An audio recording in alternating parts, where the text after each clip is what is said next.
검찰 다스 수사팀 별도 편성입니다. 이 문제와 관련해 함께 하실 두 분 모셨습니다. 이주하 변호사 자리하셨습니다. 안녕하세요. 예, 이종훈 평론가 자리하셨습니다. 안녕하세요. 저희가 일부에서 제천 화재 사건을 얘기하고 아주 분위기가 많이 다운돼 있어요. 성탄절 날서부터 이 기분 좋지 않은 소식에 또 다스는 화나는 소식 아니에요? 네? 네. 다스는 화나는 소식 아니에요? 다스 밝혀지면 뭐 기분 좋은 소식이고 기분 좋은 소식. 안 밝혀지면 화나는 소식이고. 그렇죠. 알겠습니다. 밝혀질 것 같습니다. 그래요? 예. 이종훈 평론가님, 네. 다스 수사팀 별도 편성이다. 우리 보도를 보지 못하신 분들 혹은 봐도 정확하게 안 보신 분들을 위해서 좀 정리 좀 해주시죠. 네. 이게 이제 본래 이제 서울중앙지검으로 이제 배정이 되어 있던 사건인데 이걸 이제 서울 동부지검으로 이제 옮겨서 동부지검에 별도 팀을 만들어서 수사를 한다는 거죠. 기존에 이제 뭐 이 이명박 전 대통령 BBK라든가 다스 관련한 또 뭐 기타 이명박 전 대통령 관련한 수사가 지금 여러 갈래로 진행 중이지 않습니까? 예. 그런 상황에서 그럼 왜 굳이 이제 이 사건은 서울 동부지검으로 옮겨서 이렇게 할까? 약간 이제 의문이 들 수 있는 대목이 있는데 그 부분과 관련해서는 윤석열 지금 현 그 서울중앙지검장이 예전에 이제 BBK 특검할 때 그쪽에 파견검사로 나갔었거든요. 예. 그래서 이게 자칫 공정성 논란이 이제 유발될 수 있기 때문에 일단 별도로 팀을 짠 것으로 일단 이렇게 이해가 되고 있습니다. 예. 이걸 어떻게 이해됩니까, 이주하 변호사님? 맞습니다. 그러니까 그때 당시에 정호영 특검팀에 예. 윤석열 검사가 파견 검사로 나갔기 때문에 어허. 예. 그때 당시에 무혐의 종결했잖아요. 그렇기 때문에 만약에 다시 이게 뭐 무혐의를 한다든지 이렇게 되지면 결국 윤석열 검사 입김이 작용한 게 아니냐 이런 오해의 소지가 있기 때문에 사실상 약간 특임 검사의 성질을 갖는 의미에서 특별히 10명 범위 내에서 수사팀으로 해서 별도로 편성을 한 거죠.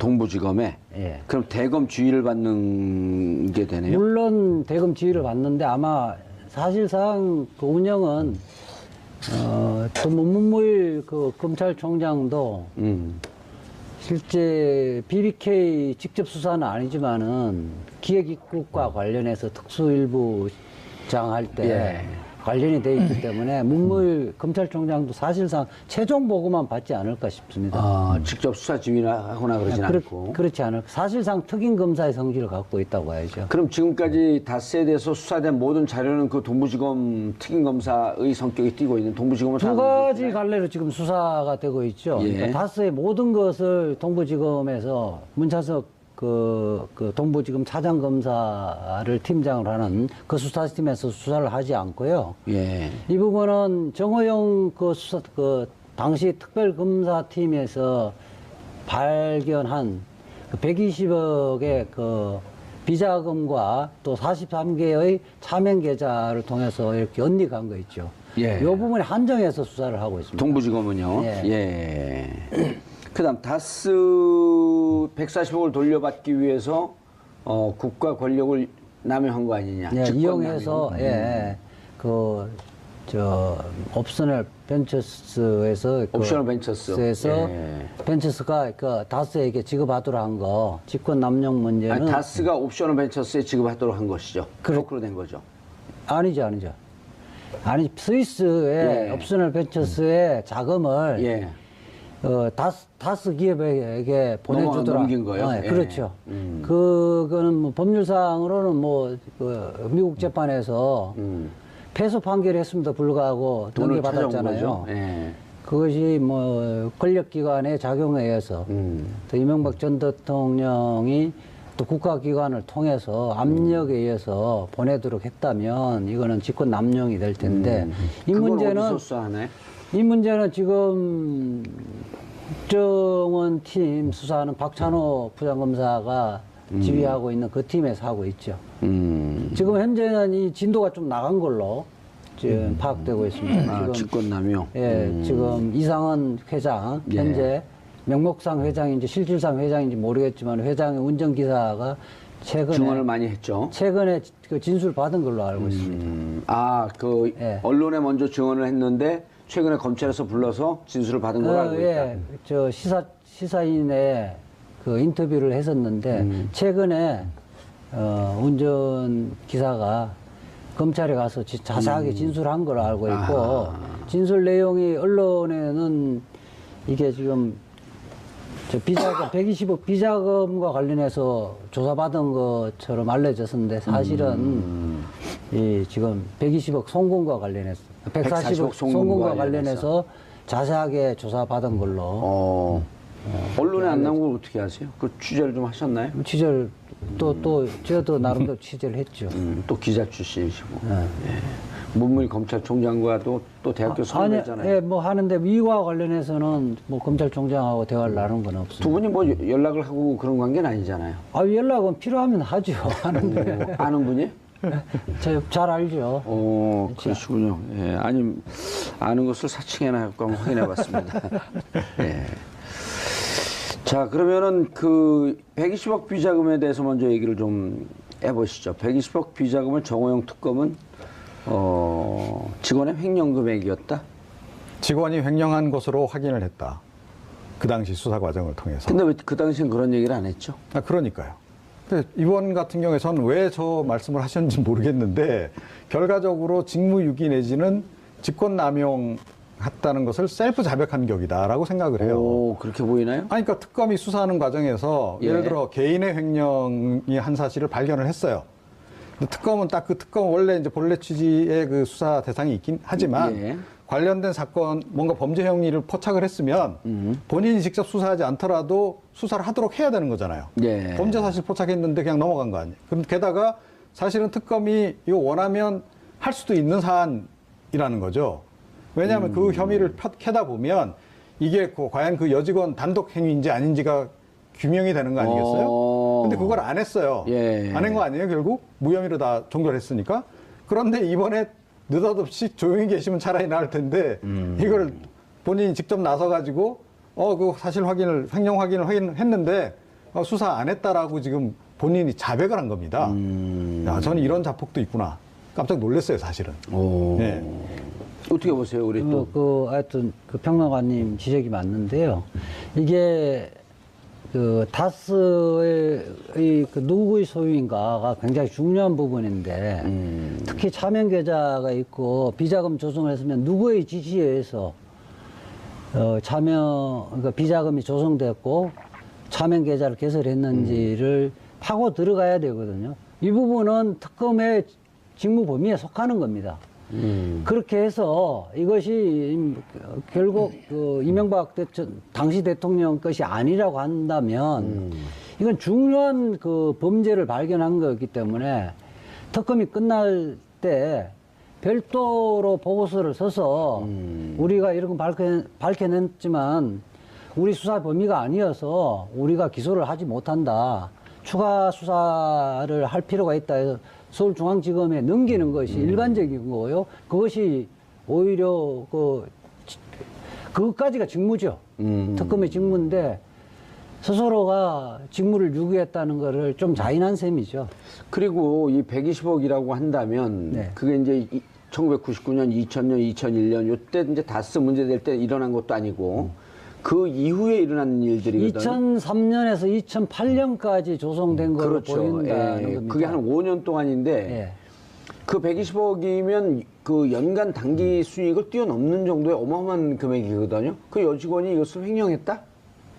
그렇죠. 그러니까 그때 당시에는 뭐 한 순이익이 20-30억 정도로 밝혀졌는데. 그 이제 99년, 2000년이고 서울시장 되면서 좀 뛰었어요, 많이. 아주 비약적으로 또 이제 성장을 했어요. 그렇다고 하더라도. 그거는 매출액이 뛰었는데 순이익은 그렇게 많이 안 뛰었겠죠. 안 뛰어 있는 걸로 돼 있죠. 그러면은 그 진짜 1년 단기 순이익이 한 서너 배 정도 되는 돈을 횡령을 했다는 건데 어마어마한 기업형 범죄 아니에요, 이렇게 되면? 120억을 비자금을 조성할 수는 없는 거고요. 여직원이 할 수 있는 것은 그 금고에 있거나 계좌에 있는 것만 이렇게 빼낼 수 있지. 120억 규모의 그 비자금을 조성하는 것은 누군가가, 그룹의 예. 오너가 하지 않으면, 지시하지 않으면 또 일시적으로 할 수가 없는 거예요. 오랜 기간 동안 할 수 있는 것이고, 더군다나 만 3개의 차명 계좌를 개설하는 거는 여직원이나 격리과장 차원에서 할 수 있는 게 아닙니다. 그러니까요. 이게 상식적으로요. 그러니까 말이 안 되는 것이, 자 보십시오. 그러니까 격리팀의 신입 사원이에요. 예. 그때 그 당시에 지금도 계속 있죠. 예, 신입 여사원이 그런 강큰 짓을 일단 도모하기가 쉽지 않을 뿐더러, 자 그리고 이게 뭐 그러니까 한두 달이면 속일 수 있겠죠. 그런데 몇 년 5년 동안에 그렇게 장부 조작을 해서 이렇게 그 작업을 그렇게 해서 돈을 빼돌렸다라고 했는데 그 격리팀에 아무도 몰랐다? 이게 과연 말이 되느냐? 자 그리고 또 가장 결정적으로는 그 당시 이제 김성우 사장, 그러니까 이 이명박 전 대통령의 현대건설 시절 측근 가운데 한 명 아닙니까? 예. 자 모든 그러니까 아예 인감 도장을 본인이 가지고 이 지출을 다 본인이 직접 통제했다는 거예요. 김성호 사장이. 네. 예. 그래서 사실은 그 당시에 그러니까 지금 회장이 지금 이상은 회장으로 돼 있지 않습니까? 이명박 전 대통령의 큰형 이상은 회장조차도 이 그 사장님이 돈을 빼서 주지 않으면 본인이 인출을 못할 정도로 직접 치밀하게 관리를 해왔어요. 자, 그런데 몇 년 동안에 제일 그 격리팀에서도 저 밑에 있는 말단 직원이 그런 일을 하는 것을 몰랐다? 이게 말이 되냐는 거죠. 그리고 장부 조작 내용이 뭐냐면, 그러니까 이 원자재를 사온 것을 예. 이걸 이제 조작을 했다는 거거든요. 적게 사오고 많이 사온 것처럼 조작을 했다는 건데, 이게 연말 되면 한 번씩 대조를 하잖아요. 예. 그러면 이제 현업부서에서 연말 결산을 하죠. 예, 현업부서에서 아니 이게 장부대로 이렇게 물량이 안 들어와 있다라고 문제 제기를 할 거 아닙니까? 예. 당연히. 자, 이게 말이 되냐는 거죠. 이러면 그런 과정을 통해서라도 이건 당연히 확인이 돼야 되는 거고, 그리고 이미 많은 증언이 나와 있어요. 근데 최근에 11월 달에 증언한 한 분 가운데 격리팀장, 전 격리팀장도 이번에 보니까 증언을 했더라고요. 근데 언론 그 인터뷰 내용을 보게 되면 그분 역시 그렇게 이게 즉 여직원이 이렇게 그 말단 여직원이 더군다나 그런 걸 할 수 있는 그런 상황이 아니었다라고 지금 설명을 하고 있습니다. 격리팀장은 네. 그 안가에 가서 대통령에게 매년 보고를 했다는 네. 거 아닙니까? 아. 매년 보고를 했고, 자신은 이상은 회장한테 보고를 하지 않더라도 당시 이명박 대통령에는 매년 보고를 했고, 필요하면 그 중에서 뭐 몇십억 단위로 저기 CC가 나오네요. 김종백 MB 집안의 운전기사, 다스는 MB 이상은 운전기사예요. 예. 1000% 확신한다 그랬는데 저기 1000%로 지금. 아, 1000%요? 1000%? 경주 시민들은 이명박 대통령의 그 소유주가 이명박 대통령과 다 안다고 진술했죠. 아, 다스 전 직원은 MB 왕 회장님 오면 회사 전체를 물청소했다. 최동률 지금 방금 말씀하신 네. 다스 전 격리팀장이죠. 예. 다스 이명박 실소유주라 생각 안 하는 직원 없다. 이렇게 되면 이제 그 관계자들은 다 증언을 한 거네요. 이명박 거라고. 그렇죠. 이제 조금 더 가서 예. 뭐 격리팀 이사, 예. 뭐 이런 실질적으로 관리자들을 소환해서 조사를 하면 근데 이제 그 한 가지가 또 이제 도저히 상식적으로 납득이 안 되는 대목이 있잖아요. 예를 들어서 정호영 특검이 그 여직원이 네, 횡령한 것으로 이제 확인했다. 그러니까 수사 결과가 그거였다는 거 아니에요? 예. 자, 그럼 수사 결과를 알고 그 회사가 어떤 조치를 취했나요? 당연히 여직원을 잘라야 되는데 안 자르고 뿐만 아니라 형사 고발해야죠. 예, 아직까지 고소를 했었어요. 그러니까 보통의 이런 횡령 사건들은 어떻게 이제 진행이 되냐면 회사에서 감사를 진행하는 과정에서 횡령이 발견이 돼요. 예. 그죠? 그럼 그 직원을 검찰에 고발을 합니다. 그죠? 예. 수사 의뢰를 해요. 그럼 검찰에 수사한 결과 유죄로 이제 확정이 되면 처벌하는 동시에 회사에서도 당연히 그것을 근거로 해서 뭐 징계라든가 뭐 회사에서 좀 퇴직을 시킨다든지 이런 조치를 취하잖아요. 자, 그런데 이번 같은 경우에는 특검이 인증을 해준 겁니다. 이 여직원 횡령했습니다. 횡령한 사람이 확실해요라고 인증까지 해줬는데 그 직원을 안 잘라요. 안 내보내요. 그런 회사 보신 적 있으세요? 이게 말이 안 된다는 아니, 거죠. 격리팀장의 진술도 정호영 특검팀에 가서 조사를 받았었는데 예. 분위기상 이명박 대통령 것이라고 이야기를 할 수 없는 분위기였다는 거예요. 그냥 그 이명박 대통령 것이 아니라고 진술하고 간단하게 끝내는 분위기였다는 거죠. 그리고 거기서 비자금 조성하는 서류를 갖고 일일이 회사에다가 설명을 해줬다는 거 아니에요. 이런 서류가 있으면 이게 오해받을 수 있다, 위험하다. 이런 걸 일일이 다 설명을 해줬다는 거 아니에요? 그 횡령의 명백한 결정적 증거가 될 수 있다라고 얘기를 해줬죠. 횡령의 결정적 증거가 네. 될 수 있다. 그러니까 그때 당시는 결국 이명박 대통령이 당선된 당선자 시절에 있었을 거예요. 당선자 시절이었는데 실제 뭐 꼬리곰탕만 먹고 왔다는 거 아니에요. 사실상 뭐 1시간 정도라 그러는데 식사 시간 빼버리면 20-30분밖에 안 남는데 그렇죠. 실제 조사할 의지가 전혀 없었던 거죠. 정호영 지금 특검은 그런 의미에 대해서도 사실은 이게 별도 예산을 책정해서 국민들이 말하자면 진실을 규명해달라고 특검을 별도로 마련해 준 건데 처음부터 수사 의지가 없었던 거예요. 예. 자, 그러면요. 이제 문제는, 1월 15일서부터 시작해갖고 특검이 2월 20일 날 끝났단 말이에요. 네. 그럼 2월 21일 날 끝났으면, 이 만약에 다스 비자금 조성 등등에 대한 문제가 네. 이명박 전 대통령하고 연관이 되어 있다고 한다면 네. 공소시효는 어떻게 되는 겁니까? 공소시효는 이게 재직 중의 범죄가 아니어서 이 부분은 계속 진행이 되는 거고요. 아까 140억, 예. 140억 직권 남용 문제는 예. 당연히 이제 재직 중의 행위이기 때문에 재직 기간 동안은 공소시효가 중단이 되죠. 중단이 되죠. 예. 자, 이 다스 횡령 문제 이 등등 비자금 조성 문제는 그럼 내년 2월 21일이면 임기가 공소시효가 종결되나요? 그렇죠. 종결되기 때문에 서둘러야 됩니다. 근데 일각에서는 대통령 임기 중에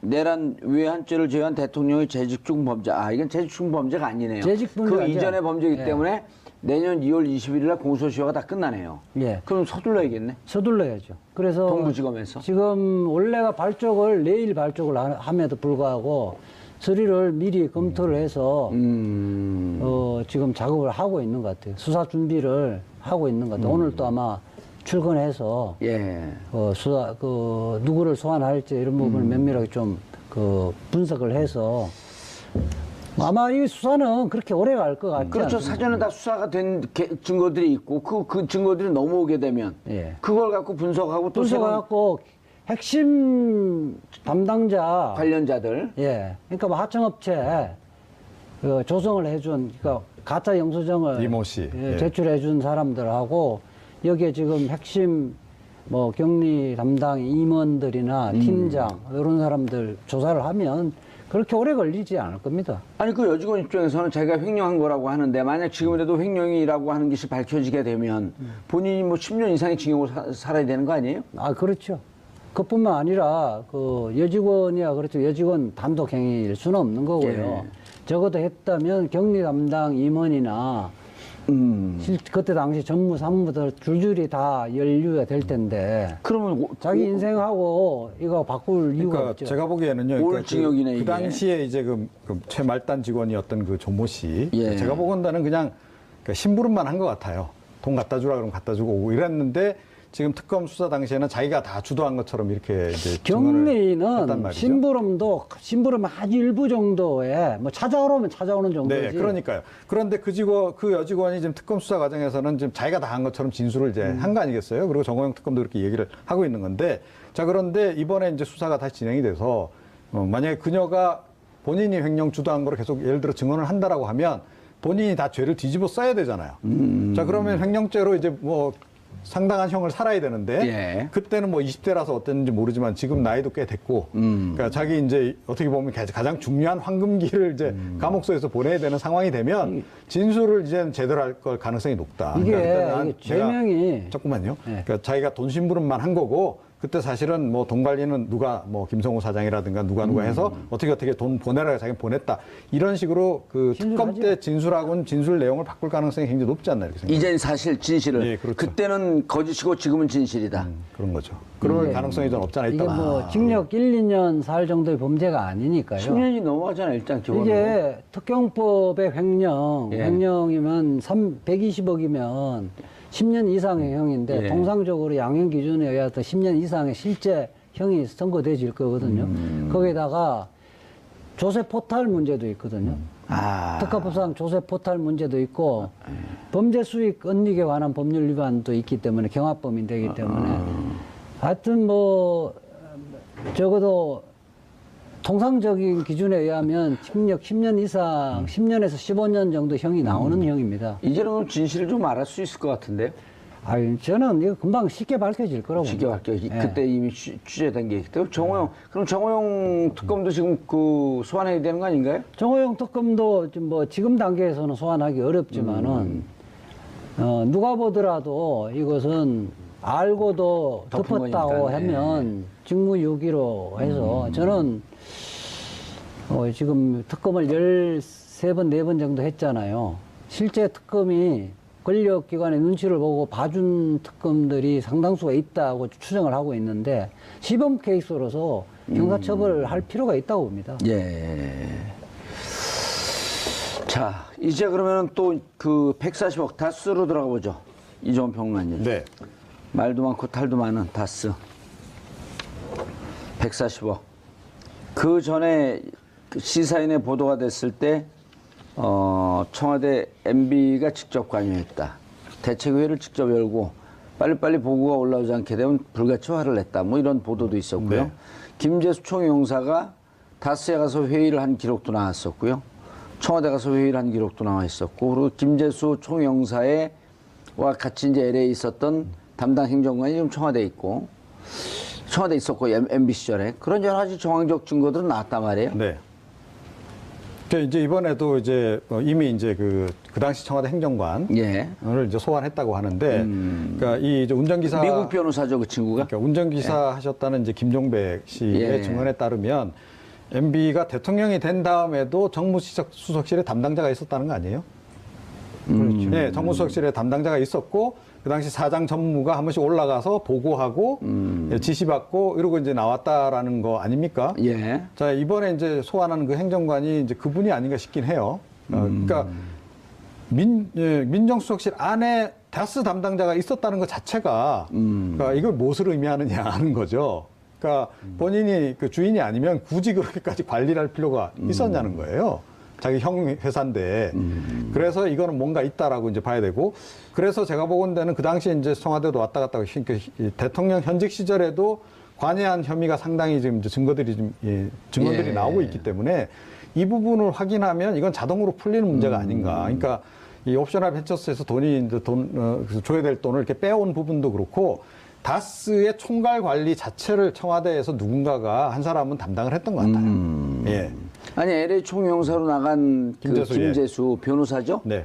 그분도 그 캠프 시절에 법무 담당. 그렇죠. 그러니까 결국은 이제 역할을 그분도 했었고. 지금 이제 돌이켜 보니 예. 그러니까 이명박 전 대통령의 일종의 집사 변호사 역할을 했던 그렇죠. 거 아닙니까? LA 가고 예. LA에서 지금 그 김경준과 교류 중인 그렇죠. LA 그 사안을 재산 해결하기 위해서 일부러 보낸 것으로 보낸 것으로 추정할 수 있는 추정이 거죠. 되고, 그다음에 행정관으로 있었던 그 변호사도 네. 사실은 LA 총영사로 있었던 김재수 총영사가 데리고 있었던 변호사가 청와대 행정관으로 왔다. 이제 이런 게 보도의 내용 핵심 중이거든요. 그리고 한국어보다 우리말보다는 영어에 더 영어 능통했던. 그래서 이런 사람들이 매개가 되고 채널이 돼서 LA 총영사 계속 들어올 수는 없으니까. 네. 이런 사람들 관계했고 미국 검찰, 미국 사법부, 그리고 스위스 은행 이런 것을 총괄하고 있었고, 미국 내 재판까지도 관리를 한 예. 거죠. 예. 그렇게 추정을 충분히 해볼 수 있는 거죠, 우리가. 원래 청와대 총무비서관이 그 김백준, 예, NB의 40년 집사. 예. 그런 김백준, 그 김재수 이 행정관, 다스, MB 이렇게 축이 돼서 여기서 다스 문제를 관리하고 있었던 거 아닐까요?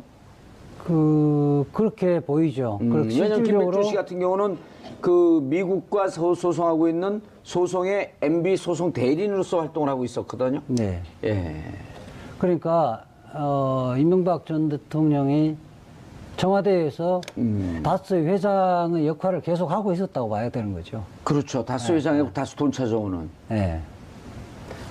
그렇게 그러니까 또 이것은 그냥 뭐 직접 행정관이나 LA 총영사 김재수가 직접 스위스 가서 내 돈 내놓으라고 찾을 수는 없는 거고, 이거는 지금 어쨌든 BBK 거잖아요. 그러니까 당시에는 BBK 대표는 저 김경준 씨였고, 김경준 씨는 감옥에 가 있었고, 네.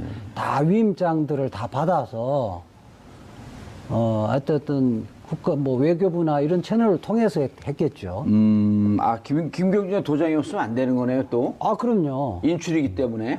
허허. 그리고 이제 한 명 더 있어요. 그러니까 신학수, 재밌네요. 예, 신학수 감사라고 다스에 예. 그러니까 청와대도 왔다 갔다 하고 뭐 이런 것으로 언론 보도도 나오고 하는 그 이제 감사, 그 감사도 청와대 들어가잖아요. 예. 청와대 들어가서 비서관 하거든요. 정무비서관도 하고. 맞아요. 이제 그 민정비서관. 신학수네. 예, 예. 그래서 사실은 이제 여러 명이 관계가 됐던 거고, 그 이외에 뭐 지금 증언 나오는 거 보면 그 다스 직원들, 그러니까 전현직 직원들 이제 증언 나오는 거 보면 다스 직원들이 선거 때도 다 가서 도와주고, 예. 심지어 이명박 전 대통령 책 있잖아요. 뭐 신화는 없던가. 예. 그것도 그 이제 책 그 사재기로 사드리고 다스에서. 사스뿐만 아니라 그걸 사람들에게 주기 위해서 이제 이명박 전 대통령이 친필 사인이 들어가야 되는데 그 사인도 대신했다는 거 아닙니까? 그런 증언까지 지금 나오고 있는 상황이에요. 그래서 증언만 모아도 제가 보기에는 전체적인 그림은 거의 다 그려진다.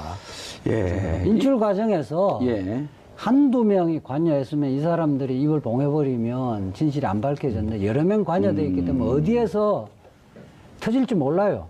한 사람이 그 사실대로 진술을 하면 다른 사람 줄줄이 진술 자백하지 않을 수가 없게 돼 있습니다. 이 수사는 그렇게 어려운 게 아니에요. 다스 관련 수사는 실소유주. 예. 예. 140억. 140억. 120억도 아까 별로 어렵지 않다 그랬어요. 예. 140억도.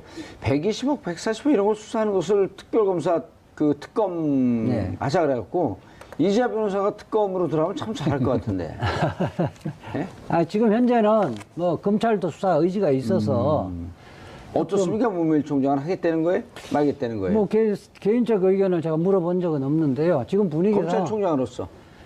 지금 분위기상 이 부분은 딱 떨어지는 거여서 다른 지금 사이버 수사대 그 댓글 문제라든지 이런 문제는 당사자의 진술을 하지 않으면 이명박 대통령이 지시 때는 보고받고도 묵인했는지는 밝히기가 좀 어려운 점이 있는데 예. 이 문제는 너무 그렇게 중간 과정이 없잖아요. 패소 판결했는데 판결문이 있으면 집행하면 되는데 패소 판결했음에도 불구하고 돈을 안 주고. 돈을 받을 청구권이 없음에도 불구하고 돈을 받아왔단 옵션을 말이에요. 벤처스엔 돈을 주라고 명령을 해도 안 줬고. 그렇죠. 자, 그러면요. 이지아 변호사님. 네. 자, 다스의 실소유주가 MB라고 그 확인이 됐습니다. 검찰 수사 결과. 예. 그럼 그 다음 과정은 어떻게 되나? 너무 복잡해요. 이게 잘 모르겠어요. 우선 다스 최고의 전문가인 저도 잘 모르겠는데 이거 어떻게 할? 근데 그 자체가 뭐 제가 되기는 않아요. 아니 근데 돌려받는 과정은 직권남용 그 권력을 이용한 거 아니에요? 그렇고 이제 그렇게 되지면 이명박 대통령 시절에 근데 재산 신고라든지 이런 것들이 다 허위인 게 밝혀지죠. 공직자윤리법에 위반된 윤리법 거고요. 이런 부분들은 이제 공소시효는 좀 따져봐야 되는데 그 부분은 이제 종전의 대통령으로서의 정통성 문제가 이제 사실상 법률상 소급적 무효는 안 되겠지만 이게 국민들의 머릿속에서는 이미 이제 원천 무효 대통령이 아닌 사람으로 평가되지겠죠. 예. 아니 그러면은 그 다스 자 나눠서 보죠. 140억은 어쨌든 직권남용 만약에 이 다스를 돌려오는 과정에 국가 권력이 이용됐다고 한다면 직권남용에 해당이 되는 거겠죠. 예, 예. 직권남용 뭐 5년 이하의 싼지경이라고 보지만 가중처벌하게 되면 7년 6개월까지. 그러면 이 부분에 대해서 140억이 직권남용에 해당한다 그러면 MB를 포토라인에 세울 수 있을까요? 아, 당연하죠. 그 사실은 아니 세상이 그 우리 이지아 변호사 뜻과는 반대로 140억의 가잖아요. 금액을 사실상 직권남용이란 것은 거의 사실 강도에 준하는 거 아니에요. 그냥 강제적으로 권력을 이용해서 협박해서 뺏어온 거 아니에요. 예. 이게 간단한 죄가 아니에요. 자, 120억 그 비자금 조성. 네. 이건 어떤 불법적 요소가 있는 거죠? 글쎄요, 근데 이게 이제, 뭐, 공식 라인에서만 이루어진 건 분명히 아니란 말이죠, 사실은. 예. 그러니까 120억 비자금 조성했을 때는 뭐 어딘가 용처가 필요했기 때문에 이제 조성한 거 아니겠어요? 저는 이게 이제 결국 선거 자금하고 연관이 돼 있다라고 보는데, 그러니까 아, 이명박 전 그러네요. 대통령이. 2003년서부터 2008년이면. 네. 예. 그리고 이제 뭐 어찌됐건 그 후에도 그 자금 조성해서 뭐 활용을 하고 들을 가능성이 이제 있었던 거죠. 결국 근데 나중에 다 뭐 2008년 이후에 다스로 다 되돌아가긴 하지만 그 돈이. 그래서 뭔가 의도를 가지고 조성을 했다라고 본다면 그 부분에 관련한 이제 수사가 좀 진행이 된다면 거기서 뭔가 나올 수 있을 것이다. 그런데 그리고 이제 결국 이 당사자들의 증언일 거라고 봐요. 그러니까 예. 이제 밑에 이제 경리 담당 그 조모 씨 여직원도 증언을 해야 되지만 그러니까 증거도 물론 확보가 돼야 될 것이고요. 예. 가장 결정적으로는 김성호 사장이 뭔가 얘기를 해야 될 거라고 좀 보거든요. 이거 내거 아니다. 그렇죠. 다 알고 있었는데 이 비자금 조성도 내가 결정해서 한 게 아니고 결국 그 양반을 향할 거라 같아요. 이게 수사 압박이. 그래서 김성호 사장이 이거 내가 개인적으로 뭐 그러니까 유용하기 위해서 이걸 횡령하기 위해서 한 게 아니고 MB의 지시가 있었다라고 증언을 한다면 이게 결정적인 게 되겠죠. 그 건으로 MB도 역시 처벌이 가능한. 그럼 여기서도 이 변호사님 이제 자 다스는 직권남용 해당하고 직권남용에 대한 돈이 커요. 액수가 140억. 네. 어마어마한 돈이에요. 네. 자 120억은 비자금 조성한 거다. 네. 이제 지금 이종훈 평론가는 그 다음에 용처까지 용처. 말씀을 했지만 용처 돌아가기 전에 네. 자 120억이 단순한 횡령이 아니라 비자금 조성했다. 그 비자금 조성한 주체는 MB이므로 여 다스의 실수 유지는 MB다. 요거 갖고는 법적으로 처벌할 수는 없는 거 아닌가요? 그렇죠. 근데 비자금 조성을 해서 예. 회사 돈을 사적으로 이용을 빼돌린 한 거는 횡령이란 말이야. 그럼 그 횡령죄는 횡령죄는- 실소유자가 처벌을 받게 되나요? 횡령죄는 지시한 사람, 그 업무 라인이 있잖아요. 그게 아하. 처벌되는 거죠. 그럼 김성호 본인이 이게 지시했다고 하게 되면 자기가 어마어마한 처벌을 받게 되니까 이거 내가 지시한 게 아니고 실제로 누가 지시했다 이렇게 나와야 되는 그렇죠. 거네요. 그 아, 비자금 이게 좀 조성, 이해가 되네. 예, 비자금 조성은 결국은 용처까지 수사를 하게 돼 있는데 예. 그 진술 과정에서 제가 보면요, 특히 이제 건설회사 같은 경우와 주변 공사 현장에서 비자금 조성하잖아요. 계열사인데 부풀리기를 한다든지 이렇게 전형적인 해서 방법 아니에요, 이것도. 전형적인 방법 건설회사 이 부분에 수사해서 용처를 임원들이 그 직원들이 진술을 안 한 예는 전혀 없어 한 번도 없습니다. 용처를. 예. 직원들은 너 안 제대로 진술 안 하면 너는 네가 먹은 돈이야, 그게? 중환형에 처한다고 하면 다 진술하게 돼 있습니다. 아무리 가까운 오너에 가까운 사람이라도 다 진술하게 돼 있습니다. 자, 이렇게 된 거죠. 비자금 조성의 과정에 추정을 해보면 거래처에서 100원에 살 거를 그렇죠. 1,000원에 샀다, 네. 1,000원에 샀다고 하고 900원을 돌려받는 방식이란 말이에요. 원자재 이제 그 가격 부풀리기? 사원 가격을 이제 조작한 거죠. 이건 방금 이자 변호사도 말씀을 하셨지만 건설업계에서 아주 흔한 방법. 아주 흔한. 그리고 MB는 현대건설 출신. 예. 그리고 지금 사장도 현대건설 때 본인이 데리고 있던 재무팀을 데리고 있던 사람. 그럼 그림이 딱 그려지잖아요. 어허. 예, 누구보다도 그 일을 잘할 수 있는 사람. 그럼 왜 이것을 했느냐라고 하는 것도 나오네요. 예, 안 그러게 되면 그냥 좋다 한디네 이거 비자금 조성 아니고 당신들이 다 써라. 다 횡령이다 이거. 그러니까 이게 이제 비자금을 조성하는 게 회사 차원에서 예. 로비가 필요한 경우 있잖아요. 과거에 뭐 정경유착 이럴 때는 그래서 이제 필요한 경우인데 이번 같은 경우에는 그거보다는 이명박 전 대통령이 직접 선거를 하기 위해서 뭔가 자금을 조성을 했을 가능성이 높다고 일단 추정을 하고 있습니다. 선거에 실질적으로 은밀하게 사용을 해야 된다. 누구를 뭐 사람을 데리고 온다든지 매수를 한다든지 아니면 선거운동원들 팀을 꾸려서 돈을 지급한다든지 이거 다 선거법 위반이기 때문에 은밀하게 그렇죠. 예. 집행을 해야 되는 거잖아요. 대선 때는 또 그렇게 은밀하게 들어간 돈이 그때 당시만 해도 많았어요. 많죠. 예. 그리고 서울시장 하면서 대선 나가려고 준비하면서 그때 당시에 당과의 관계가 별로 당대표는 박근혜 그 전 대통령이었으니까 당을 장악하려면 뭔가 당과 의원들하고 관계가 좀 필요했을 것이고 돈이 어디에 들어간지 좀 대충 추정은 가능하시겠네요. 그러니까 간단하게요. 그러니까 예. 이 이명박 전 대통령은 정치권에 별로 자기 사람이 없었잖아요. 자기 지분이 없었어요 한나라당에 당시에. 그러니까 자기 사람이 예. 없는 상태에서 정치판에 들어와서 아무리 이제 형이 뭐 도와준다고 하더라도 예. 이게 쉬운 일이 아니죠. 그러니까 당연히 돈이 많이 들어갈 수밖에 없는 거죠. 그 특경법 평령 부분에 제가 이제 사건을 변호사 20년 동안 여러 건 해봤을 거 아니에요. 예. 이게 원래는 특경법, 예. 특수경제 특정 경제 가중처벌 네, 관한 법. 위반인데 가중처벌 등에 관한 법률 위반인데 거기 특정 보면요, 경제. 예. 거기 보면 밑에 직원들이 있잖아요. 예. 직원들은 이걸로 흔적 없이 사용해야 되잖아요. 예. 다 메모를 해놓습니다. 아, 왜냐하면 나중에 추궁을 받잖아요. 너 이거 이 돈 그렇지 얼마 남았을 텐데 어디 갔냐 이렇게 추궁을 받기 때문에 그럼 자기가 항상든지 횡령이 되는 거니까. 별도의 메모장이 있기 이중장부도 때문에 쓰죠, 본인이. 메모장이 있기 때문에 다 드러납니다. 아. 자, 그렇고 이제 또 원세 원장 그 전 원장이 아직 입을 벌리지 않고 있는데 이명박 전 대통령에 대한 게 아직 수사가 진행되지 않고 혐의가 있을 수 있는 게 국정원 특활비가 그때가 없지 않았을 거란 말이에요. 국갈비가 뭐 그렇죠. 예, 특활비가 청와대 상납하는 게 예. 남재준 그 원장도 뭐라 그러냐 관행이었다 그랬단 말이에요. 예. 그렇다고 한다면 이것이 MB 때부터 온 것이고 또 하나는 또 김관진 국방부 장관이 MB 때부터 국방부 장관 했고 결국 안보실장까지 9년 동안 있으면서 방산 비리가 거기서 시작해서 거기서 끝났다라고 하는 설도 있는데 그렇죠. 방산. 그렇죠? 예. 예. 로키드 마틴사가 MB 박근혜 정부 들어오면서 어마어마하게 매출을 늘렸고 이런 부분에 대해서도 좀 수사가 손을 뻗치지 않을까요? 네, 근데 그 부분 전 개인적으로 굉장히 답답하게 생각해요. 그러니까 이게 원세훈 전 원장이 역사의 죄인으로 안 남으려면 전 제가 불어야 된다. 예, 말 괜찮아요. 아, 그 표준어예요. 예.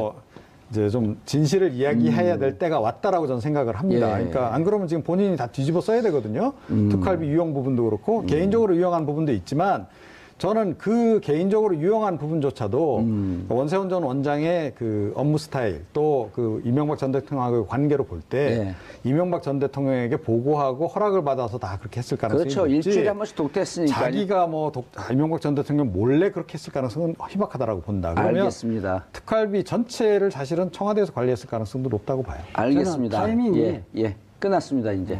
예. 자, 두 분 수고하셨습니다. 인사하시고요. 예. 자, 다스의 실소유자의 문제, 그 다음에 다스의 140억이 흘러 들어간 문제, 오랜 시간 끌었습니다. 근 10년을 끌었는데요. 다스가 MB의 데스 무덤이 될까 하는 생각입니다. 그러니까요. 근데 이번 같은 경우에 저는 왜 저 말씀을 하셨는지 모르겠는데 결과적으로 직무유기 내지는 직권남용 했다는 것을 셀프 자백한 격이다라고 생각을 해요. 오, 그렇게 보이나요? 아니, 그러니까 특검이 수사하는 과정에서 예. 예를 들어 개인의 횡령이 한 사실을 발견을 했어요. 근데 특검은 딱 그 특검 원래 이제 본래 취지의 그 수사 대상이 있긴 하지만 예. 관련된 사건 뭔가 범죄 행위를 포착을 했으면 본인이 직접 수사하지 않더라도 수사를 하도록 해야 되는 거잖아요. 예. 범죄 사실 포착했는데 그냥 넘어간 거 아니에요. 그럼 게다가 사실은 특검이 이거 원하면 할 수도 있는 사안이라는 거죠. 왜냐하면 그 혐의를 캐다 보면 이게 과연 그 여직원 단독 행위인지 아닌지가 규명이 되는 거 아니겠어요? 근데 그걸 안 했어요. 예. 안 한 거 아니에요, 결국? 무혐의로 다 종결했으니까. 그런데 이번에 느닷없이 조용히 계시면 차라리 나을 텐데, 이걸 본인이 직접 나서가지고, 그 사실 횡령 확인을 했는데, 수사 안 했다라고 지금 본인이 자백을 한 겁니다. 야, 저는 이런 자폭도 있구나. 깜짝 놀랐어요, 사실은. 오. 네. 어떻게 보세요, 우리 또? 하여튼 그 평론가님 지적이 맞는데요. 이게 그 다스의 그 누구의 소유인가가 굉장히 중요한 부분인데 특히 차명 계좌가 있고 비자금 조성을 했으면 누구의 지시에 의해서 그러니까 비자금이 조성됐고 차명 계좌를 개설했는지를 파고 들어가야 되거든요. 이 부분은 특검의 직무 범위에 속하는 겁니다. 그렇게 해서 이것이 결국 그 이명박 당시 대통령 것이 아니라고 한다면 이건 중요한 그 범죄를 발견한 거기 때문에 특검이 끝날 때 별도로 보고서를 써서 우리가 이런 거 밝혀냈지만 우리 수사 범위가 아니어서 우리가 기소를 하지 못한다. 추가 수사를 할 필요가 있다 해서 서울중앙지검에 넘기는 것이 일반적인 거고요. 그것이 오히려 그것까지가 직무죠. 특검의 직무인데 스스로가 직무를 유기했다는 거를 좀 자인한 셈이죠. 그리고 이 120억이라고 한다면 네. 그게 이제 1999년, 2000년, 2001년 요때 이제 다스 문제 될 때 일어난 것도 아니고 그 이후에 일어난 일들이거든요. 2003년에서 2008년까지 조성된 걸로 보인다는 예, 겁니다. 그게 한 5년 동안인데 예. 그 120억이면 그 연간 단기 수익을 뛰어넘는 정도의 어마어마한 금액이거든요. 그 여직원이 이것을 횡령했다? 그렇죠. 그러니까 그때 당시에는 예. 한 순이익이 2, 30억 정도로 밝혀졌는데. 그 이제 99년, 알려졌는데. 2000년이고 서울시장 되면서 좀 뛰었어요, 많이. 네. 예, 아주 비약적으로 또 이제 성장을 했어요. 그렇다고 하더라도 그렇다 하더라도 그거는 1년 당- 매출액이 뛰었는데 예. 순이익은 그렇게 많이 안 뛰었겠죠. 안 뛰어 있는 걸로 예. 돼 있죠. 그러면은 그 진짜 1년 단기 순이익이 한 서너 배 정도 되는 돈을 횡령을 했다는 건데 어마어마한 기업형 범죄 아니에요, 이렇게 되면? 120억을 정말 비자금을 조성할 수는 없는 거고요. 예. 여직원이 할 수 있는 것은 그 금고에 있거나 계좌에 있는 것만 이렇게 빼낼 수 있지. 120억 규모의 예. 그 비자금을 조성하는 것은 누군가가, 그룹의 예. 오너가 하지 않으면, 지시하지 않으면 또 일시적으로 할 수가 없는 거예요. 오랜 기간 동안 할 수 있는 것이고, 더군다나 만 3개의 차명 계좌를 개설하는 거는 여직원이나 경리과장 차원에서 할 수 있는 게 아닙니다. 그러니까요. 이게 상식적으로요. 그러니까 말이 안 되는 것이 자 보십시오. 그러니까 격리팀의 신입 사원이에요. 예. 예, 그때 그 당시에 지금도 계속 있죠? 예, 신입 여사원이 그런 강큰 짓을 일단 도모하기가 쉽지 않을 뿐더러 자 그리고 이게 뭐 그러니까 한두 달이면 속일 수 있겠죠. 그런데 몇 년 5년 동안에 그렇게 장부 조작을 해서 이렇게 그 작업을 그렇게 해서 돈을 빼돌렸다라고 했는데 그 격리팀이 아무도 몰랐다? 이게 과연 말이 되느냐. 자, 그리고 또 가장 결정적으로는 그 당시 이제 김성우 사장, 그러니까 이 이명박 전 대통령의 현대건설 시절 측근 가운데 한 명 아닙니까? 예. 자, 모든 그러니까 아예 인감 도장을 본인이 가지고 이 지출을 다 본인이 직접 통제했다는 거예요. 김성호 사장이. 네. 예. 그래서 사실은 그 당시 그러니까 지금 회장이 지금 이상은 회장으로 돼 있지 않습니까? 이명박 전 대통령의 큰형. 이상은 회장조차도 이 그 사장님이 돈을 빼서 주지 않으면 본인이 인출을 못할 정도로 직접 치밀하게 관리를 해왔어요. 자, 그런데 몇 년 동안에 제일 그 격리팀에서도 저 밑에 있는 말단 직원이 그런 일을 하는 것을 몰랐다? 이게 말이 되냐는 거죠. 그리고 장부 조작 내용이 뭐냐면, 그러니까 이 원자재를 사온 것을 예. 이걸 이제 조작을 했다는 거거든요. 적게 사오고 많이 사온 것처럼 조작을 했다는 건데 이게 연말 되면 한 번씩 대조를 하잖아요. 예. 그러면 이제 연말 현업부서에서 결산을 하죠. 예, 현업부서에서 아니 이게 뭐 장부대로 이렇게 물량이 안 들어와 있다라고 문제 제기를 할 거 아닙니까? 예. 당연히. 자, 이게 말이 되냐는 거죠. 이러면 그런 과정을 통해서라도 이건 당연히 확인이 돼야 되는 거고. 그리고 이미 많은 증언이 나와 있어요. 근데 최근에 11월 달에 증언한 분 가운데 전 격리팀장도 이번에 보니까 증언을 했더라고요. 근데 언론 그 인터뷰 내용을 보게 되면 그분 역시 그렇게 이게 즉 여직원이 이렇게 그 말단 여직원이 더군다나 그런 걸 할 수 있는 그런 상황이 아니었다라고 지금 설명을 하고 있습니다. 경립팀장은 그 안가에 가서 대통령에게 매년 보고를 했다는 네. 거 아닙니까? 아. 매년 보고를 했고, 자신은 이상은 회장한테 보고를 하지 않더라도 당시 이명박 대통령에는 매년 보고를 했고, 필요하면 그 중에서 뭐 몇십억 단위로 저기 CG가 나오네요. 김종백 MB 집안의 운전기사 다스는 MB 이상은 운전기사예요. 예. 1000% 확신한다 그랬는데 저기 1000%로 지금. 아, 1000%요? 볼 가능성이 굉장히 높지 않나 이렇게 생각합니다. 이젠 사실 진실을. 예, 그렇죠. 그때는 거짓이고 지금은 진실이다. 그런 거죠. 그럴 가능성이 좀 없지 않아 이게 있다. 뭐 징역 1, 2년 살 정도의 범죄가 아니니까요. 10년이 넘어가잖아요, 일단 기본으로. 이게 특경법의 예. 횡령이면 120억이면 10년 이상의 형인데 예. 통상적으로 양형 기준에 의해서 10년 이상의 실제 형이 선고되질 거거든요. 거기다가 조세 포탈 문제도 있거든요. 아. 특가법상 조세 포탈 문제도 있고 범죄 수익 은닉에 관한 법률 위반도 있기 때문에 경합범이 되기 때문에 하여튼 뭐 적어도 통상적인 기준에 의하면 징역 10년 이상, 10년에서 15년 정도 형이 나오는 형입니다. 이제는 그럼 진실을 좀 알을 수 있을 것 같은데요? 아유, 저는 이거 금방 쉽게 밝혀질 거라고. 쉽게 봅니다. 밝혀. 예. 그때 이미 취재된 게 있기 때문에.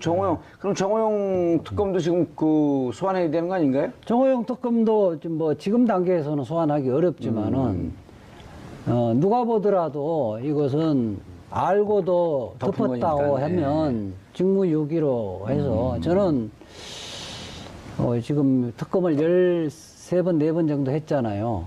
실제 특검이 권력기관의 눈치를 보고 봐준 특검들이 상당수가 있다고 추정을 하고 있는데 시범 케이스로서 형사처벌을 할 필요가 있다고 봅니다. 예. 자, 이제 그러면 또 그 140억 다스로 들어가 보죠. 이종원 평론가님. 네. 말도 많고 탈도 많은 다스. 140억. 그 전에 그 시사인의 보도가 됐을 때, 청와대 MB가 직접 관여했다. 대책회의를 직접 열고 빨리빨리 보고가 올라오지 않게 되면 불같이 화를 냈다. 뭐 이런 보도도 있었고요. 네. 김재수 총영사가 다스에 가서 회의를 한 기록도 나왔었고요. 청와대 가서 회의를 한 기록도 나와 있었고, 그리고 김재수 총영사와 같이 이제 LA에 있었던 담당 행정관이 지금 청와대에 있고, 청와대에 있었고, MB 시절에. 그런 여러 가지 정황적 증거들은 나왔단 말이에요. 네. 그러니까 이제 이번에도 이제 이미 이제 그 당시 청와대 행정관을 예. 이제 소환했다고 하는데, 그러니까 이 이제 운전기사 미국 변호사죠, 그 친구가. 그러니까 운전기사 하셨다는 이제 김종백 씨의 예. 증언에 따르면 MB가 대통령이 된 다음에도 정무수석실에 담당자가 있었다는 거 아니에요? 그렇죠. 네, 정무수석실에 담당자가 있었고 그 당시 사장 전무가 한 번씩 올라가서 보고하고 지시받고 이러고 이제 나왔다라는 거 아닙니까? 예. 자, 이번에 이제 소환하는 그 행정관이 이제 그분이 아닌가 싶긴 해요. 그러니까 민정수석실 안에 다스 담당자가 있었다는 것 자체가 그러니까 이걸 무엇을 의미하느냐 하는 거죠. 그러니까 본인이 그 주인이 아니면 굳이 그렇게까지 관리를 할 필요가 있었냐는 거예요. 자기 형 회사인데. 그래서 이거는 뭔가 있다라고 이제 봐야 되고. 그래서 제가 보건대는 그 당시에 이제 청와대도 왔다 갔다 하고 대통령 현직 시절에도 관여한 혐의가 상당히 지금 증거들이 증언들이 나오고 있기 때문에 이 부분을 확인하면 이건 자동으로 풀리는 문제가 아닌가. 그러니까 이 옵셔널 벤처스에서 줘야 될 돈을 이렇게 빼온 부분도 그렇고 다스의 총괄 관리 자체를 청와대에서 누군가가 한 사람은 담당을 했던 것 같아요. 예. 아니, LA 총영사로 나간 김재수, 그 김재수 변호사죠? 네. 그분도 그 캠프 시절에 법무 담당. 그렇죠. 그러니까 결국은 이제 역할을 그분도 했었고. 지금 이제 돌이켜 보니 예. 그러니까 이명박 전 대통령의 일종의 집사 변호사 역할을 했던 그렇죠. 거 아닌가. LA 가고 예. LA에서 지금 그 김경준과 교류 중인 그렇죠. LA 그 사안을 재산 해결하기 위해서 일부러 보낸 것으로 보낸 것으로 추정할 수 있는 추정이 거죠. 되고, 그다음에 행정관으로 있었던 그 변호사도 네. 사실은 LA 총영사로 있었던 김재수 총영사가 데리고 있었던 변호사가 청와대 행정관으로 왔다. 이제 이런 게 보도의 내용 핵심 중이거든요. 그리고 한국어보다 우리말보다는 영어에 더 영어 잘하고, 능통했던. 그래서 이런 사람들이 매개가 되고 채널이 돼서 LA 총영사 계속 들어올 수는 없으니까. 네. 이런 사람들 관계했고 미국 검찰, 미국 사법부, 그리고 스위스 은행 이런 것을 총괄하고 있었고 미국 내 재판까지도 관리를 한 예. 거죠. 예. 그렇게 추정을 충분히 해볼 수 있는 거죠, 우리가. 원래 청와대 총무비서관이 그 김백준, 김백준, 예. NB의 40년 집사. 예. 그런 김백준, 그 김재수 이 행정관, 다스, MB 이렇게 축이 돼서 여기서 다스 문제를 관리하고 있었던 거 아닐까요? 그렇게 보이죠. 왜냐하면 김백준 씨 같은 경우는 그 미국과 소송하고 있는 소송의 MB 소송 대리인으로서 활동을 하고 있었거든요. 네. 예. 그러니까 이명박 전 대통령이 청와대에서 다스 회장의 역할을 계속 하고 있었다고 봐야 되는 거죠. 그렇죠. 다스 회장하고 다스 돈 찾아오는. 네. 그렇게 그러니까 또 이것은 그냥 뭐 직접 행정관이나 LA 총영사 김재수가 직접 스위스 가서 내 돈 내놓으라고 찾을 수는 없는 거고, 이거는 지금 어쨌든 BBK 거잖아요. 그러니까 당시에는 BBK 대표는 김경준 씨였고, 김경준 씨는 감옥에 가 있었고, 네. 다 위임장들을 다 받아서 어쨌든 국가 외교부나 이런 채널을 통해서 했겠죠. 김경준의 도장이 없으면 안 되는 거네요, 또. 아, 그럼요. 인출이기 때문에. 호호. 그리고 이제 한 명 더 있어요. 그러니까 신학수, 재밌네요. 예, 신학수 감사라고 다스에 예. 그러니까 청와대도 왔다 갔다 하고 뭐 이런 것으로 언론 보도도 나오고 하는 그 이제 감사, 그 감사도 청와대 들어가잖아요. 예. 청와대 들어가서 비서관 하거든요. 정무비서관도 하고. 맞아요. 그 신학수네. 예. 그래서 사실은 이제 여러 명이 관계가 됐던 거고, 그 이외에 뭐 지금 증언 나오는 걸 보면 그 다스 직원들, 전현직 직원들 이제 증언 나오는 거 보면 다스 직원들이 선거 때도 다 가서 도와주고 네. 심지어 이명박 전 대통령 책 있잖아요. 뭐 신화는 없던가. 그것도 그 이제 책 사재기로 사드리고 다스에서. 사스뿐만 아니라 그걸 사람들에게 주기 위해서 이제 이명박 전 대통령이 친필 사인이 들어가야 되는데 그 사인도 대신했다는 거 아닙니까? 그런 정황까지 지금 나오고 있는 상황이에요. 그래서 경주 시민들은 이명박 대통령의 그 소유주가 이명박 대통령이라는 거 다 안다고 진술했죠. 아, 다스 전 직원은 MB 왕 회장님 오면 회사 전체를 물청소했다. 최동윤이 지금 방금 말씀하신 네. 다스 전 경리팀장이죠. 네. 다스 이명박 실소유주라 생각 안 하는 직원 없다. 이렇게 되면 이제 그 관계자들은 다 증언을 한 거네요. 이명박 거라고. 그렇죠. 이제 조금 더 가서 예. 뭐 경리팀 이사, 예. 뭐 이런 실질적으로 관리자들을 소환해서 조사를 하면 근데 이제 그 한 가지가 또 이제 도저히 상식적으로 납득이 안 되는 대목이 있잖아요. 예를 들어서 정호영 특검이 그 여직원이 횡령한 것으로 이제 확인했다. 그러니까 수사 결과가 그거였다는 거 아니에요? 예. 자, 그럼 수사 결과를 알고 그 회사가 어떤 조치를 취했나요? 당연히 여직원을 잘라야 되는데 안 자르고 뿐만 아니라 형사 고발을 해야죠. 예, 아직까지 고소를 했었어요. 그러니까 보통의 이런 횡령 사건들은 어떻게 이제 진행이 되냐면 회사에서 감사를 진행하는 과정에서 횡령이 발견이 돼요. 예. 그죠? 그럼 그 직원을 검찰에 고발을 합니다. 그죠? 예. 수사 의뢰를 해요. 그럼 검찰에 수사한 결과 유죄로 이제 확정이 되면 처벌하는 동시에 회사에서도 당연히 그것을 근거로 해서 뭐 징계라든가 뭐 회사에서 좀 퇴직을 시킨다든지 이런 조치를 취하잖아요. 자, 그런데 이번 같은 경우에는 특검이 인증을 해준 겁니다. 이 여직원 횡령했습니다. 횡령한 사람이 확실해요라고 인증까지 해줬는데 그 직원을 안 잘라요. 안 내보내요. 그런 회사 보신 적 있으세요? 이게 말이 안 된다는 아니 거죠. 경리팀장의 진술도 정호영 특검팀에 가서 조사를 받았었는데 예. 분위기상 이명박 대통령 것이라고 이야기를 할 수 없는 분위기였다는 거예요. 그냥 그 이명박 대통령 것이 아니라고 진술하고 간단하게 끝내는 분위기였다는 그리고 거죠. 거기서 비자금 조성하는 서류를 갖고 일일이 회사에다가 설명을 해줬다는 거 아니에요. 이런 서류가 있으면 이게 오해받을 수 있다, 위험하다. 이런 걸 일일이 다 설명을 해줬다는 거 아니에요? 그 횡령의 명백한 결정적 증거가 될 수 있다라고 얘기를 해줬죠. 횡령의 결정적 증거가 네. 될 수 있다. 그러니까 그때 당시는 결국 이명박 대통령이 당선된 당선자 시절에 있었을 거예요. 당선자 시절이었는데 실제 뭐 꼬리곰탕만 먹고 왔다는 거 아니에요. 사실상 뭐 1시간 정도라 그러는데 식사 시간 빼버리면 20-30분밖에 안 남는데 그렇죠. 실제 조사할 의지가 전혀 없었던 거죠. 정호영 지금 특검은 그런 의미에 대해서도 사실은 이게 별도 예산을 책정해서 국민들이 말하자면 진실을 규명해달라고 특검을 별도로 마련해 준 건데 처음부터 수사 의지가 없었던 거예요. 예. 자, 그러면요. 이제 문제는, 1월 15일서부터 시작해갖고 특검이 2월 20일 날 끝났단 말이에요. 네. 그럼 2월 21일 날 끝났으면, 이 만약에 다스 비자금 조성 등등에 대한 문제가 네. 이명박 전 대통령하고 연관이 되어 있다고 한다면 네. 공소시효는 어떻게 되는 겁니까? 공소시효는 이게 재직 중의 범죄가 아니어서 이 부분은 계속 진행이 되는 거고요. 아까 140억, 예. 140억 직권남용 문제는 예. 당연히 이제 재직 중의 행위이기 때문에 재직 기간 동안은 공소시효가 중단이 되죠. 중단이 되죠. 네. 자, 이 다스 횡령 문제 이 등등 비자금 조성 문제는 그럼 내년 2월 21일이면 임기가 공소시효가 종결되나요? 그렇죠. 종결되기 때문에 서둘러야 됩니다. 근데 일각에서는 대통령 임기 중에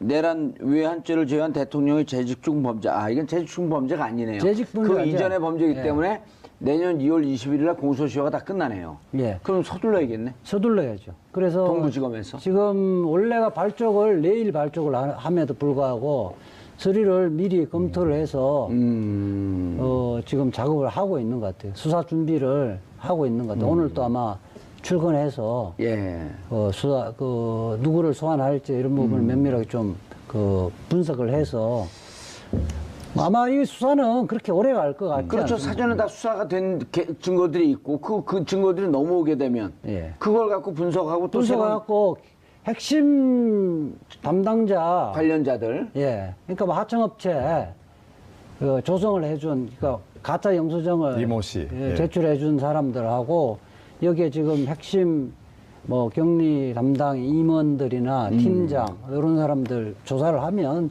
그렇게 오래 걸리지 않을 겁니다. 아니 그 여직원 입장에서는 자기가 횡령한 거라고 하는데 만약 지금이라도 횡령이라고 하는 것이 밝혀지게 되면 본인이 뭐 10년 이상의 징역을 살아야 되는 거 아니에요? 아, 그렇죠.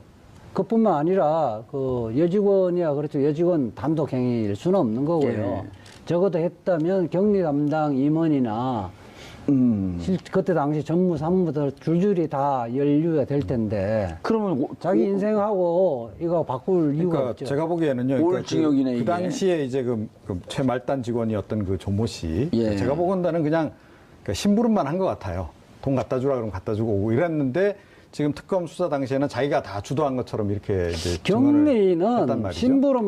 심부름 아주 일부 정도에 뭐 찾아오면 찾아오는 정도지. 네, 그러니까요. 그런데 그 여직원이 지금 특검 수사 과정에서는 지금 자기가 다 한 것처럼 진술을 이제 한 거 아니겠어요? 그리고 정호영 특검도 그렇게 얘기를 하고 있는 건데, 자, 그런데 이번에 이제 수사가 다시 진행이 돼서, 만약에 그녀가 본인이 횡령 주도한 거를 계속 예를 들어 증언을 한다라고 하면 본인이 다 죄를 뒤집어 써야 되잖아요. 자, 그러면 횡령죄로 이제 뭐 상당한 형을 살아야 되는데 예. 그때는 뭐 20대라서 어땠는지 모르지만 지금 나이도 꽤 됐고 그러니까 자기 이제 어떻게 보면 가장 중요한 황금기를 이제 감옥소에서 보내야 되는 상황이 되면 진술을 이제 제대로 할 걸 가능성이 높다. 이게 그러니까 죄명이 조금만요. 네. 그러니까 자기가 돈 심부름만 한 거고 그때 사실은 뭐 돈 관리는 누가 뭐 김성호 사장이라든가 누가 해서 어떻게 돈 보내라 자기 보냈다 이런 식으로 그 특검 때 진술하고는 진술 내용을 검찰 다스 수사팀 별도 편성입니다. 이 문제와 관련해 함께하실 두 분 모셨습니다. 이주아 변호사 자리하셨습니다. 안녕하세요. 예, 이종훈 평론가 자리하셨습니다. 안녕하세요. 저희가 일부에서 제천 화재 사건을 얘기하고 아주 분위기가 많이 다운돼 있어요. 성탄절 날서부터 이 기분 좋지 않은 소식에 또 다스는 화나는 소식 아니에요? 예? 네. 다스는 화나는 소식 아니에요? 다스 밝혀지면 뭐 기분 좋은 소식이고 기분 좋은 소식. 안 밝혀지면 화나는 소식이고 그렇죠. 알겠습니다. 밝혀질 것 같습니다. 그래요? 예. 이종훈 평론가님, 네. 다스 수사팀 별도 편성이다. 우리 보도를 보지 못하신 분들 혹은 봐도 정확하게 안 보신 분들을 위해서 좀 정리 좀 해주시죠. 네, 이게 이제 본래 이제 서울중앙지검으로 이제 배정이 되어 있던 사건인데 이걸 이제 서울 동부지검으로 이제 옮겨서 동부지검에 별도 팀을 만들어서 수사를 한다는 거죠. 기존에 이제 뭐 이 이명박 전 대통령 BBK라든가 다스 관련한 또 뭐 기타 이명박 전 대통령 관련한 수사가 지금 여러 갈래로 진행 중이지 않습니까? 예. 그런 상황에서 그럼 왜 굳이 이제 이 사건은 서울 동부지검으로 옮겨서 이렇게 할까? 약간 이제 의문이 들 수 있는 대목이 있는데 그 부분 관련해서는 윤석열 지금 현 그 서울중앙지검장이 예전에 이제 BBK 특검할 때 그쪽에 파견 검사로 나갔었거든요. 예. 그래서 이게 자칫 공정성 논란이 이제 유발될 수 있기 때문에 일단 별도로 팀을 짠 것으로 일단 이렇게 이해가 되고 있습니다. 예, 이걸 어떻게 이해해야 됩니까, 이주아 변호사님? 맞습니다. 그러니까 그때 당시에 정호영 특검팀에 예. 윤석열 검사가 파견 검사로 나갔기 때문에 어허. 예, 그때 당시에 무혐의 종결했잖아요.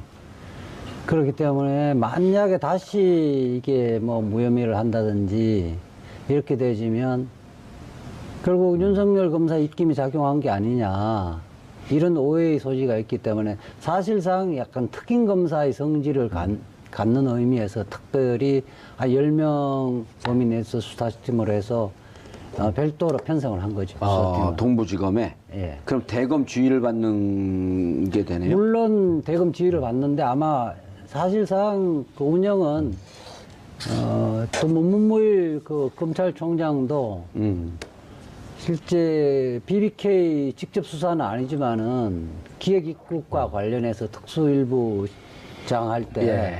관련이 돼 있기 때문에 문무일 검찰총장도 사실상 최종 보고만 받지 않을까 싶습니다. 직접 수사 지휘나 하거나 그러진 않고. 그렇지 않을까. 사실상 특임 검사의 성질을 갖고 있다고 봐야죠. 그럼 지금까지 다스에 대해서 수사된 모든 자료는 그 동부지검 특임검사의 성격이 띄고 있는 동부지검은 두 가지 갈래로 지금 수사가 되고 있죠. 예. 그러니까 다스의 모든 것을 동부지검에서 문차석 그 동부지검 차장검사를 팀장을 하는 그 수사팀에서 수사를 하지 않고요. 예. 이 부분은 정호영 그 당시 특별검사팀에서 발견한 그 120억의 그 비자금과 또 43개의 차명 계좌를 통해서 이렇게 언닉한 거 있죠. 예. 이 부분에 한정해서 수사를 하고 있습니다. 동부지검은요. 예. 예. 그다음 다스 140억을 돌려받기 위해서 국가 권력을 남용한 거 아니냐? 예, 직권 이용해서 남용. 예, 옵셔널 벤처스에서 옵셔널 벤처스에서 예. 벤처스가 그 다스에게 지급하도록 한 거 직권 남용 문제는 아니, 다스가 옵셔널 벤처스에 지급하도록 한 것이죠. 거꾸로 된 거죠. 아니죠. 아니 스위스의 예. 옵셔널 벤처스의 자금을 예. 다스 기업에게 보내주더라. 넘긴 거예요? 예, 예. 그렇죠. 그거는 뭐 법률상으로는 미국 재판에서 패소 판결했음에도 불구하고 돈을 넘겨받았잖아요. 찾아온 거죠. 예. 그것이 권력기관의 작용에 의해서 또 이명박 전 대통령이 또 국가기관을 통해서 압력에 의해서 보내도록 했다면 이거는 직권 남용이 될 텐데 이 그걸 문제는 어디서 수사하나요? 이 문제는 지금 국정원 팀 수사하는 박찬호 부장검사가 지휘하고 있는 그 팀에서 하고 있죠. 지금 현재는 이 진도가 좀 나간 걸로 지금 파악되고 있습니다. 아, 지금 직권남용. 예, 지금 이상은 회장 예. 현재 명목상 회장인지 실질상 회장인지 모르겠지만 회장의 운전기사가 증언을 많이 했죠. 최근에 그 진술 받은 걸로 알고 있습니다. 예. 언론에 먼저 증언을 했는데 최근에 검찰에서 불러서 진술을 받은 걸로 알고 있다. 예, 시사인의 그 인터뷰를 했었는데 최근에 운전 기사가 검찰에 가서 자세하게 진술한 걸로 알고 있고 진술 내용이 언론에는 이게 지금 120억 비자금과 관련해서 조사받은 것처럼 알려졌었는데 사실은 이 지금 120억 송금과 관련해서 140억 송금과 관련해서 자세하게 조사받은 걸로 언론에 안 나온 걸 어떻게 아세요? 그 취재를 좀 하셨나요? 취재를 또 저도 나름대로 취재를 했죠. 또 기자 출신이시고 예. 문무일 검찰총장과도 또 대학교 선후배잖아요. 예, 하는데 위와 관련해서는 검찰총장하고 대화를 나눈 건 없습니다. 두 분이 연락을 하고 그런 관계는 아니잖아요. 연락은 필요하면 하죠. 하는데 아는 분이? 잘 알죠. 그러시군요. 예, 아니 아는 것을 사칭해나 한번 확인해봤습니다. 예. 자, 그러면은 그 120억 비자금에 대해서 먼저 얘기를 좀 해보시죠. 120억 비자금을 정호영 특검은 직원의 횡령 금액이었다. 직원이 횡령한 것으로 확인을 했다. 그 당시 수사 과정을 통해서. 근데 왜 그 당시엔 그런 얘기를 안 했죠? 증언만 모아도 제가 보기엔 전체적인 그림은 거의 다 그려진다. 예. 인출 과정에서 예. 한두 명이 관여했으면 이 사람들이 입을 봉해버리면 진실이 안 밝혀졌는데 여러 명 관여되어 있기 때문에 어디에서 터질지 몰라요. 한 사람이 그 사실대로 진술을 하면 다른 사람 줄줄이 진술 자백하지 않을 수가 없게 되어 있습니다. 이 수사는 그렇게 어려운 게 아니에요. 다수 관련 수사는 실소유주. 예. 예. 140억. 140억. 120억도 아까 별로 어렵지 않다 그랬어요. 예. 140억도. 120억, 140억 이런 걸 수사하는 것을 특별검사 그 특검 네. 하자 그래갖고 이지아 변호사가 특검으로 들어가면 참 잘할 것 같은데. 예? 지금 현재는 검찰도 수사 의지가 있어서 어떻습니까? 문무일 총장은 하겠다는 거예요? 말겠다는 거예요? 개인적 의견을 제가 물어본 적은 없는데요. 지금 분위기상 검찰총장으로서. 지금 분위기상 이 부분은 딱 떨어지는 거여서 다른 지금 사이버 수사대 그 댓글 문제라든지 이런 문제는 당사자의 진술을 하지 않으면 이명박 대통령이 지시 때는 보고받고도 묵인했는지는 밝히기가 좀 어려운 점이 있는데 예. 이 문제는 너무 그렇게 중간 과정이 없잖아요. 패소 판결했는데 판결문이 있으면 집행하면 되는데 패소 판결했음에도 불구하고 돈을 안 주고 돈을 받을 청구권이 없음에도 불구하고 돈을 받아왔단 말이에요. 옵셔널 벤처스에 돈을 주라고 명령을 해도 안 줬고. 그렇죠. 자, 그러면요. 이지아 변호사님. 네. 자, 다스의 실소유주가 MB라고 그 확인이 됐습니다. 검찰 수사 결과. 예. 그럼 그 다음 과정은 어떻게 되나? 너무 복잡해요. 이게 잘 모르겠어요.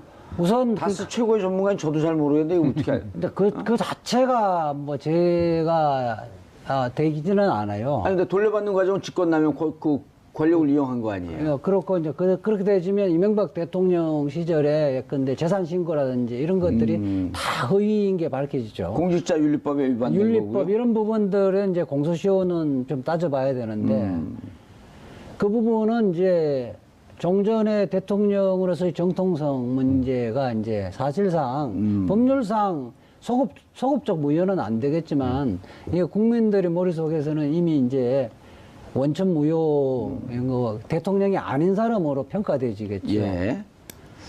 아니 그러면은 그 다스 자 나눠서 보죠. 140억은 어쨌든 직권남용 만약에 이 다스를 돌려오는 과정에 국가 권력이 이용됐다고 한다면 직권남용에 해당이 되는 거겠죠. 예, 예. 직권남용 뭐 5년 이하의 싼지경이라고 보지만 가중처벌하게 되면 7년 6개월까지. 그러면 이 부분에 대해서 140억이 직권남용에 해당한다 그러면 MB를 포토라인에 세울 수 있을까요?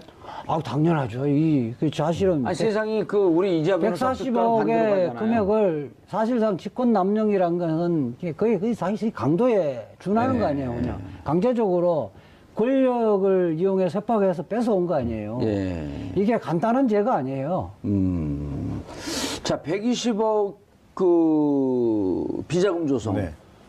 이건 어떤 불법적 요소가 있는 거죠? 글쎄요, 근데 이게 이제, 뭐, 공식 라인에서만 이루어진 건 분명히 아니란 말이죠, 사실은. 예. 그러니까 120억 비자금 조성했을 때는 뭐 어딘가 용처가 필요했기 때문에 이제 조성한 거 아니겠어요? 저는 이게 이제 결국 선거 자금하고 연관이 돼 있다라고 보는데, 이명박 전 그러네요. 대통령이. 2003년서부터 2008년이면. 네. 예. 그리고 이제 뭐 어찌됐건 그 후에도 그 자금 조성해서 뭐 활용을 하고 들을 가능성이 이제 있었던 거죠. 결국 근데 나중에 다 뭐 2008년 이후에 다스로 다 되돌아가긴 하지만 그 돈이. 그래서 뭔가 의도를 가지고 조성을 했다라고 본다면 그 부분에 관련한 이제 수사가 좀 진행이 된다면 거기서 뭔가 나올 수 있을 것이다. 그런데 그리고 이제 결국 이 당사자들의 증언일 거라고 봐요. 그러니까 예. 이제 밑에 이제 격리 담당 그 조모 씨 여직원도 증언을 해야 되지만 그러니까 증거도 물론 확보가 돼야 될 것이고요. 예. 가장 결정적으로는 김성호 사장이 뭔가 얘기를 해야 될 거라고 좀 보거든요. 이거 내 거 이분이 아니다. 그렇죠. 다 알고 있었는데 이 비자금 조성도 내가 결정해서 한 게 아니고 결국 그 양반을 향할 거라 같아요. 이게 수사 압박이. 그래서 김성호 사장이 이거 내가 개인적으로 뭐 유용하기 위해서 이걸 횡령하기 위해서 한 게 아니고 MB의 지시가 있었다라고 증언을 한다면 이게 결정적인 게 되겠죠. 그 건으로 MB도 역시 처벌이 가능한. 그럼 여기서도 이 변호사님 이제 자 다스는 직권남용 해당하고 직권남용에 대한 돈이 커요. 액수가 140억. 네. 어마어마한 돈이에요. 네. 자 120억은 비자금 조성한 거다. 네. 이제 지금 이종훈 평론가는 그 다음에 용처까지 용처. 말씀을 했지만 용처 들어가기 전에 네. 자 120억이 단순한 횡령이 아니라 비자금 조성했다. 그 비자금 조성한 주체는 MB이므로 이 다스의 실소유주는 MB다. 요거 갖고는 법적으로 처벌할 수는 없는 거 아닌가요? 그렇죠. 근데 비자금 조성을 해서 예. 회사 돈을 사적으로 이용하는 빼돌린 거는 횡령이란 말이에요. 그럼 그 횡령죄는 횡령죄는- 실소유자가 처벌을 받게 되나요? 횡령죄는 지시한 사람, 그 업무 라인이 있잖아요. 아하. 처벌되는 거죠. 그럼 김성호 본인이 이게 지시했다고 하게 되면 자기가 어마어마한 처벌을 받게 되니까 이거 내가 지시한 게 아니고 실제로 누가 지시했다 이렇게 나와야 되는 거네요. 그렇죠. 이제 비자금 좀 조성, 이해가 되네. 비자금 조성은 결국은 용처까지 수사를 하게 돼 있는데 예. 그 진술 과정에서 제가 보면요, 특히 이제 건설회사 같은 경우가 주변 공사 현장에서 비자금 조성하잖아요. 계열사인데 부풀리기를 한다든지 이렇게 전형적인 해서 방법 아니에요, 이것도. 전형적인 방법 건설회사 이 부분에 수사해서 용처를 임원들이 그 직원들이 진술을 안 한 예는 전혀 없어 한 번도 없습니다. 용처를. 예. 직원들은 너 아니 안 제대로 진술 안 하면 너는 네가 먹은 돈이야, 그게? 중환형에 처한다고 하면 다 진술하게 돼 있습니다. 아무리 가까운 오너에 가까운 사람이라도 다 진술하게 돼 있습니다. 자, 이렇게 된 거죠. 비자금 조성의 과정에 추정을 해보면 거래처에서